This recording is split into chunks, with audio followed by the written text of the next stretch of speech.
What's up, everybody? It's your favorite Red Toys, favorite nerd, and today we are looking at this big, stupid, dumb Praetorian Guard that Spiros got me. You know, I'll tell you, with friends like some of these guys, you don't need enemies, am I right? But obviously I'm just kidding. It's just the Praetorian Guard thing has kind of become a joke here on the channel, and they keep popping up at my house. So seriously, let's get to the red figure that we're going to be looking at today, which is this stuffed animal Praetorian Guard. Come on, it's from Troy. You guys, look, you ever heard the expression, you shouldn't have? You shouldn't have. Am I right?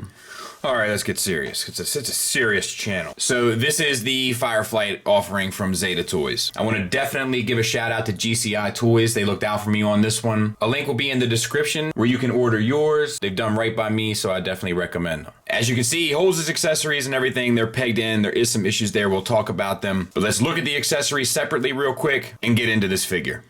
So once again, they come with two of these things they peg in. I'll tell you, the connection to get these to peg into the wings is not the best. I didn't have any problems with the other one in terms of getting them stuck in.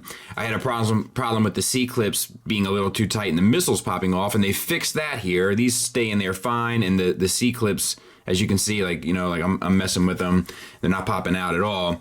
But it's unfortunate because it's like you get one thing right and then you screw up another. So like they will get stuck in. You can peg them in. It just takes a lot of effort and it doesn't feel like it should. Black plastic for the missiles, gray plastic for the clips. And then he comes with a gun, which is fine. And this one he actually holds quite well, unlike his previous counterpart.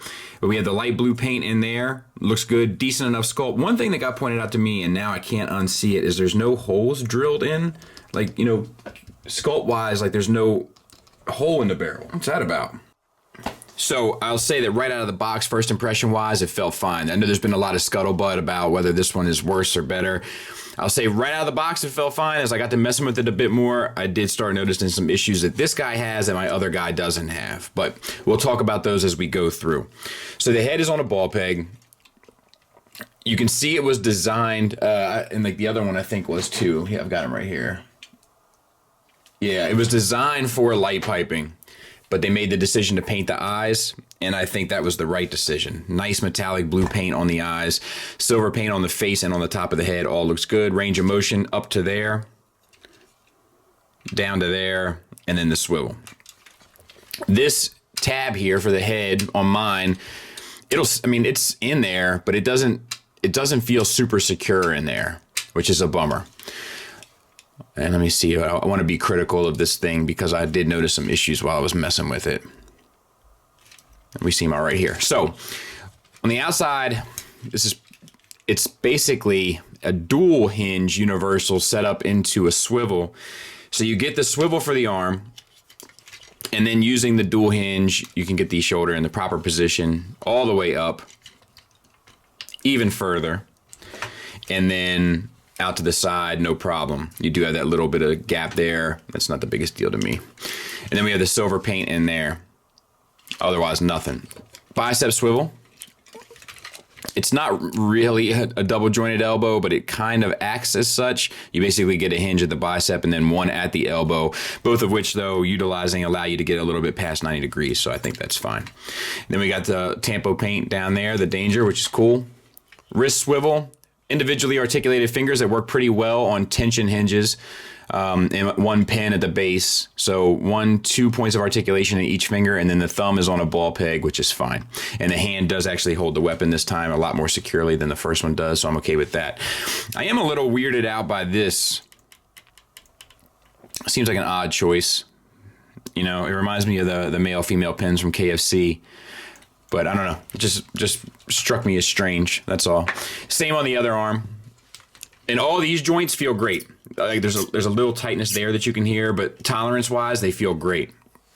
Waist works surprisingly well, even with his, you know, aerial bot backpack, but works well. You get a pretty full swivel out of it. So no problems there.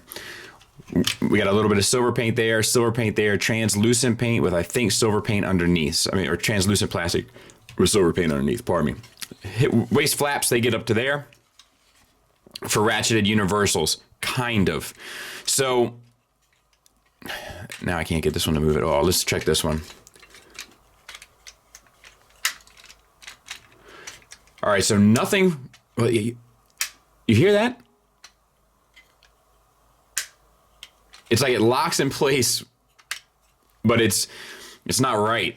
Like it's not tolerance right. Same here. And there's a little bit of a fair amount of wiggle waggle in the joint itself. I'm not crazy about the hips on this guy. My hips on my other one are much better. Ratcheted outward. You see that? You see the difference there? I gotta sneeze. I'm allergic to wheat ratchets. So it goes out to there fine. But you hear the difference in clicks? Like going back, it's not as strong. It's interesting. I don't even know how that's possible. I don't know. Not the best. Not the best. Not the clicky ratchet that you kind of really want. Translucent plastic on the pelvis over top of, it looks like black plastic. And that looks like black plastic to me. Might be gunmetal. I think it's black plastic underneath. Thigh swivel built around the universal. That works fine. We have completely painted silver thighs. They look good. Single hinge knee that gets you just about 90 degrees. I say let's give it to him. It's just a little shy. Nice tampo paint down there and there. Clear plastic with yellow and silver paint underneath. That looks good. Silver paint there applied to the shins. Silver paint applied to the inner thighs. We'll talk about the wings in jet mode. And then we got some tampo paint that we'll talk about in jet mode. So silver feet painted as well. Ankle tilt down is basically just the foot, but you know what I mean. Up, and then it rocks to the inside just a bit. Not a whole lot. You know, you have to put a hinge there in order to get more, and they didn't want to do that. So, and then we have the backpack, which is, you know, huge. And it kind of is what it is. It's actually fairly challenging to work around. And I don't have it quite right at the moment, but because this one operates on one hinge basically, and then this operates like on three, so it's kind of hard to get these lined up quite right. It's definitely possible. You'll see if you get one. You just have to do some finagling. But yeah, overall it's fine, especially for its price point. But at the same time, it's like, I feel like it's not quite as good as the previous release. And there he is. And like I just messed with him a little bit now just to make sure that I wasn't, you know, my mind wasn't playing tricks on me, but like solid. Like the backpack came undone. But that's it. The rest of it, I'll hold the backpack. Solid. Solid as a rock. This one, you know, and I'm not shaking it that much. It's just not as well built as this one. You know, design-wise, it's kind of staying in the same pocket, and they look good together, definitely. But I am seeing some, I don't know, like this one feels like I got a $100 toy for $60. This feels like I got a $60 toy for $60. Does that make sense? Flip the hand in, but it kind of has to be squared off, and it is a tight little tolerance between the hand and this flap. And then you want to rotate this inside, that will peg into there, and you close up. Same for the other side. Open up the forearm. Let's see if that one actually works a bit better. Strangest thing. And then rotate that in, close up. Spin the head around, untab the torso. This will all expand, but we're not going to do that right this second. Bring out these flaps here. And then you have to get these around, and that just came off.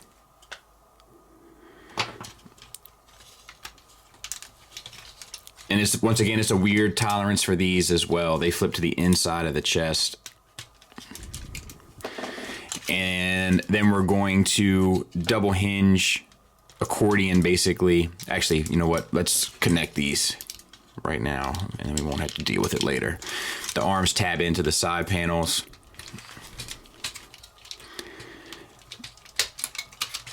And you just gotta get them in there.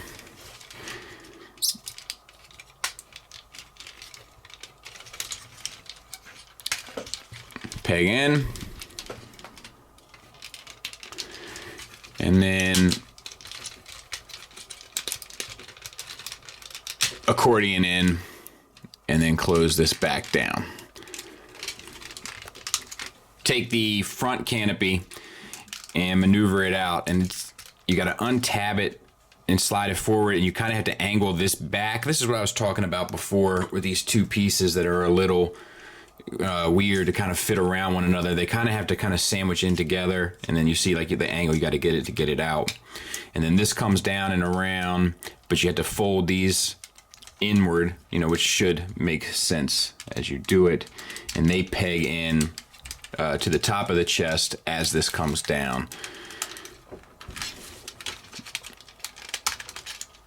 Fold the feet down, open up the leg, and fold the feet up inside. Do that here too. And then we're gonna combine our where's the leg, which I think we probably could have predicted. And close back up.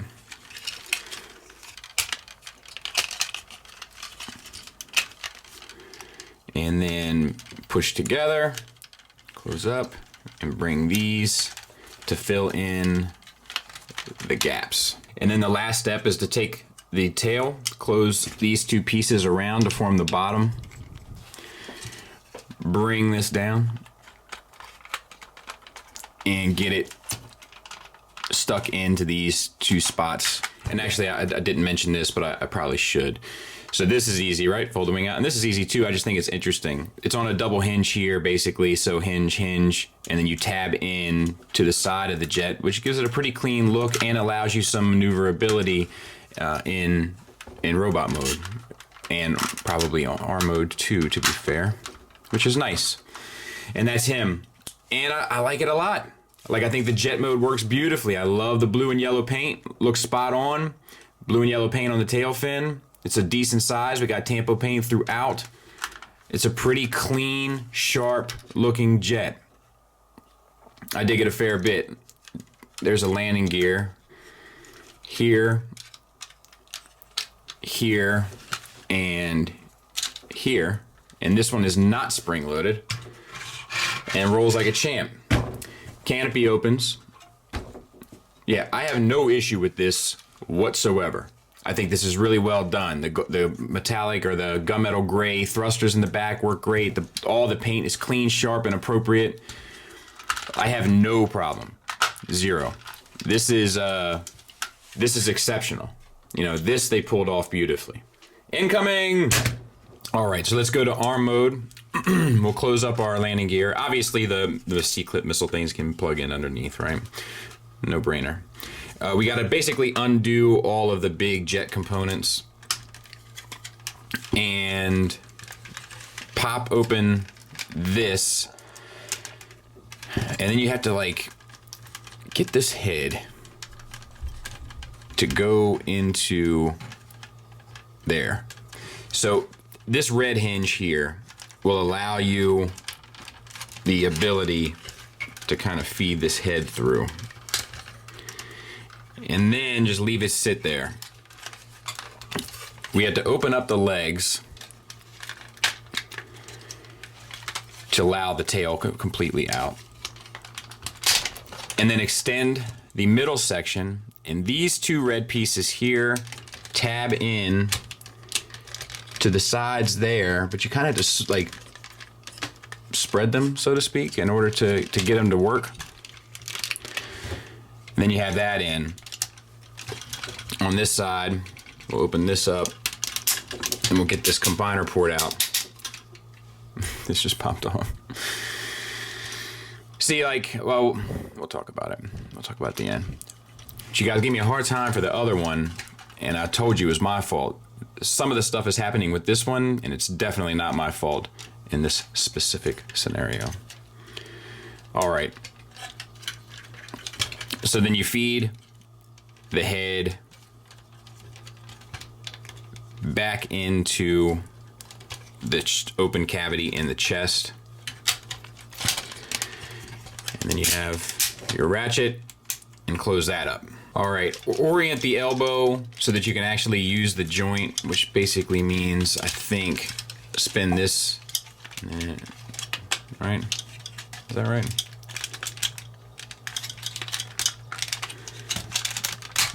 Yeah.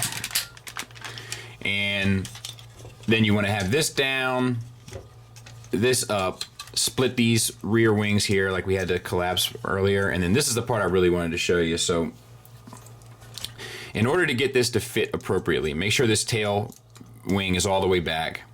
Have it angled. You have to have it angled kind of just right, almost like this, so that this will then come up and over and everything will sit properly. And it seems like it should be easy. It's just not as easy as I'm making it look. Untab and fold up your wings. That's if you want them on here in the first place, which I don't think I do, but we'll talk about that here in a second. Plug your legs back together and then spin below the elbow to kind of orient them properly. Now, me personally, I'm gonna take the wings off and then we can look at this. And as expected, it works extremely well. It's very solid. The elbow is beautiful, and look at that piston, how that operates. You know, it looks awesome. Like it all folds up naturally. Super good ratchets. This is going to work really well as an arm, at least it should. You know, and then you can have it. The only thing is this kibble is going to bang up against this side of this jet a little bit, but it still should give you pretty much everything you need. I wonder if, yeah, and then you can, but that, so you can have it like this and even get 90 degrees. Maybe if you had them posed that way, you know, I don't know, that's something to think about a little bit. But for the most part, it works extremely well, and you do have the option to kind of work around. Using that, you get pretty close. So yeah, I think it's masterfully done, the arm mode. Final thoughts wise, this guy has a lot more issues than the previous release. All the issues that some of you thought were with the previous release really weren't there, but they are with this one. I don't have weapons popping off now, but I got wings popping off. I still had the same fun transformation, but some of the tolerances are a little sketchy around those pieces that move. The ratchets and the hips are trash. And another complaint that I have, and I don't know if it's a fair one or not, but I'm gonna say it because I can do what I want. I wish they would have included an alternate head that was more cartoon in style. Now, I'm getting the Fanstoys ones to display in robot mode, so it's not really a big deal for me, but I think it would have been nice to have the option. Plenty of good though. The Tampo paint looks great. The transformations minus the tolerance problems are all fun and intuitive. The jet mode looks great. The robot mode looks good. It looks better than it operates. And the arm mode works wonderfully, which is what's most important for me and ultimately for you if you plan on displaying these guys as Superion. Has a decent enough presence, especially in the jet mode. The articulation works pretty much across the board. You're just gonna have problems with those hips getting them to hold certain extreme positions, but as you saw in the previous footage, he can do it. I do recommend it because I think you're definitely getting your money's worth, but that's kind of my biggest problem with him. Let me say this too. Some people have been like, he's so light. Yeah, he's light. I hope he's light. I hope they're all light because I want them to be efficient limbs. You got these heavy limbs, and then especially in the arms, and you're gonna put a lot more strain on that combine mode. I think they know what they're doing in regard to that. And then we can get into a whole separate conversation about how weight doesn't necessarily translate to value. But that's a conversation for another time. This is the gift and the curse of this thing. You definitely get your money's worth. The curse is, for some reason, I feel like with what they've been cranking out, I've been getting over on them. I've been getting $100 toys at a $60 price point. But this one, I feel like I'm getting a $60 toy at a $60 price point. But still ultimately worth it. Thanks for listening. Thanks for watching. Until next time, take care.